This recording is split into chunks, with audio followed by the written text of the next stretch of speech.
Yosa, kembali lagi di Kako Anime. Dan ya, kali ini kita akan membahas hal menarik terkait yang terjadi pada manga One Piece chapter 1092, di mana ada satu topik yang menjadi perdebatan saat ini, yaitu terkait tujuan Kuma.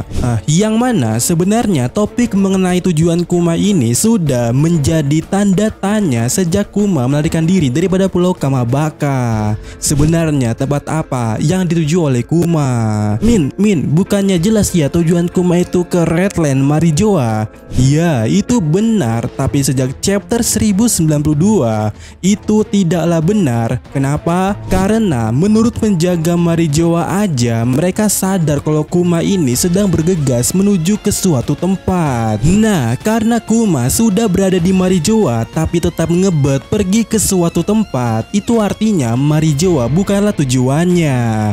Bahkan Akainu juga sampai bertanya-tanya tujuan Kuma itu kemana sebenarnya. Pasalnya Kuma tak berniat meladeni Akainu saat bertarung. Apalagi ya pada saat ini kita sudah ditunjukkan kalau Kuma telah kembali menggunakan teknik teleportnya, yang mana tentu teknik itu ya membawa Kuma ke suatu tempat dan besar kemungkinannya itu adalah tujuan sebenarnya.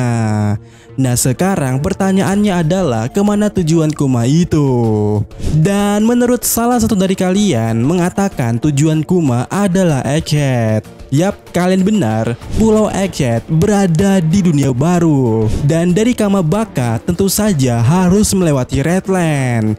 Jadi besar kemungkinannya itulah alasan kenapa Kuma menabrak Redland pada waktu itu.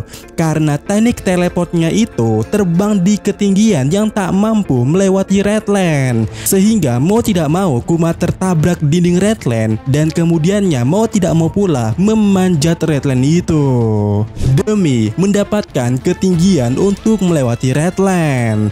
Dan karena itulah akan sangat masuk akal pula kalau tujuan Kuma sebenarnya adalah Pulau Egghead di dunia baru. Selain itu juga, jika kita melihat timelinenya, perginya Kuma dari Marijoa itu ya adalah 1 hari yang lalu dari timeline asli yang berjalan pada saat ini.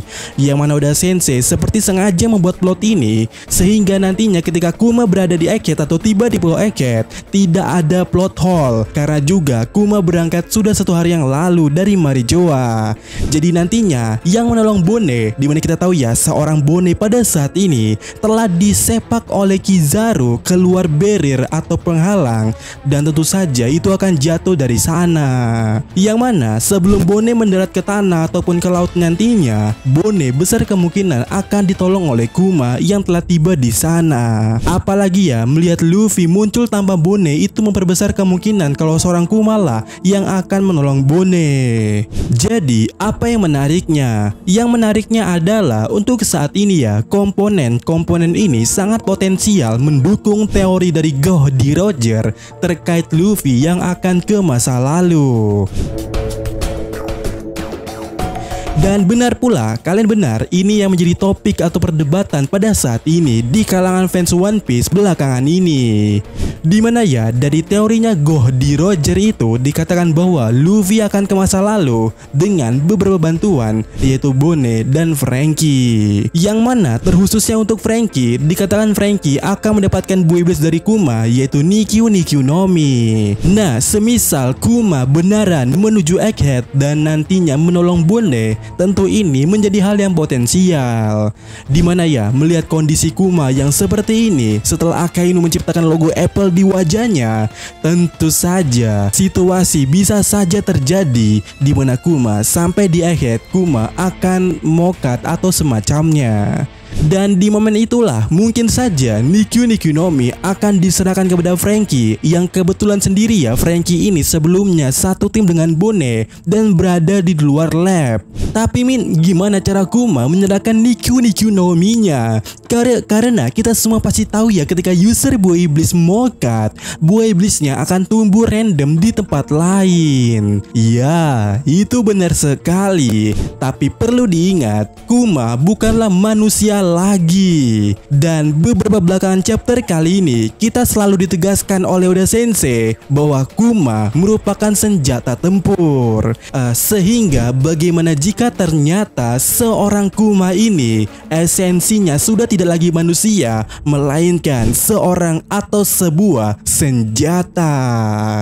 Yang mana dengan begitu harusnya konsep buah iblis reinkarnasi seharusnya pula beda dengan yang terjadi saat buah iblis reinkarnasi dimakan oleh makhluk hidup. Ya, harusnya beda, dan seharusnya pula perihal ini kita pertanyakan sejak awal. Yap, Vegapunk yang berhasil membuat senjata dapat memiliki buah iblis.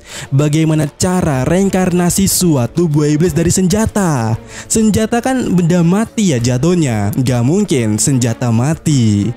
Ya itu maksudnya. Nah ini dia, bagaimana jika ternyata ada cara yang dibuat oleh Vegapunk untuk mereinkarnasi buah iblis yang tersimpan dalam suatu senjata. Dan jika ternyata ada, dan si Kuma masuk dalam klasifikasi sebagai senjata, bukan manusia lagi, maka ini merupakan jatahnya seorang Lilith bermain di peran ini.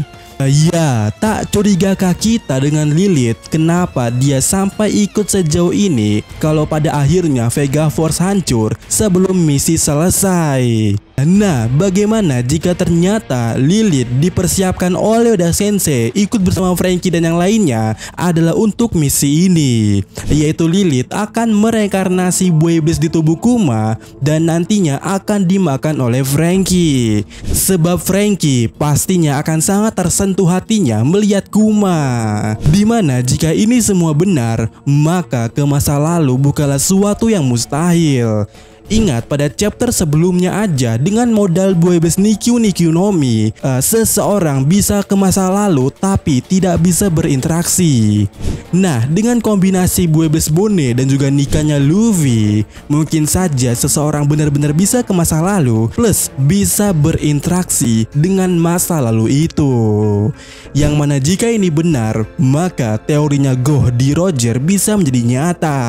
Walaupun ya sejujurnya Mimin secara pribadi nggak mau teori ini terjadi. Karena apa? Jika teori ini benar, maka teori lainnya dari Goldie Roger berpotensi juga benar, dimana teorinya itu meliputi ending One Piece. Tentu saja ini semua tidak akan jadi menarik jika kita sudah mengetahui garis besar daripada ending One Piece itu, terutama soal insiden pada abad kekosongan. Jadi bagaimana menurut kalian? Dan ya, sampai lagi di video berikutnya.